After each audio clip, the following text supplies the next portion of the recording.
అలాగే మీనరాశి వాళ్ళకి ఈ పరాభవ నామ సంవత్సరం మొత్తం కూడా రాహు బలం లేదు.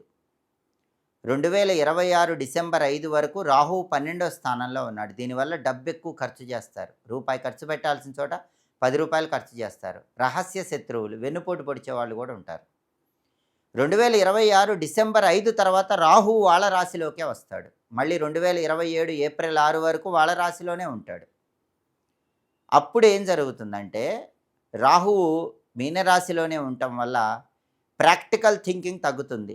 ఇమాజినరీ థింకింగ్ పెరుగుతుంది. ఊహాలోకాల్లో విహరిస్తూ ఉంటారు. వ్యక్తుల్ని నమ్మి మోసపోయే అవకాశం ఉంటుంది. కాబట్టి రాహు బలం అనేది పరాభవ నామ సంవత్సరంలో మీనరాశి వాళ్ళకి లేదు కాబట్టి ఈ పరాభవ నామ సంవత్సరంలో వచ్చే శనివారం కానీ ఆదివారం కానీ దుర్గాదేవి ఆలయానికి వెళ్ళి దర్శనం చేసుకుంటూ ఉండండి. రాహు బలం పెరుగుతుంది. దుర్గాదేవి ఆలయంలో నిమ్మదీపాలు వెలిగించుకుంటే రాహు విశేషంగా యోగిస్తాడు. రాహుదోషాలు తొలగిపోతాయి. అది కూడా రాహుకాలంలో వెలిగించుకోండి. వీలైనప్పుడు శనివారం కానీ ఆదివారం కానీ దుర్గమ్మకు కుంకుమార్చన చేయించుకొని ఆ కుంకుమ బొట్టు పెట్టుకుంటే ఈ పరాభవ నామ సంవత్సరంలో రాహు ఇచ్చే వ్యతిరేక ఫలితాల నుంచి మీనరాశి వాళ్ళు సులభంగా బయటపడచ్చు.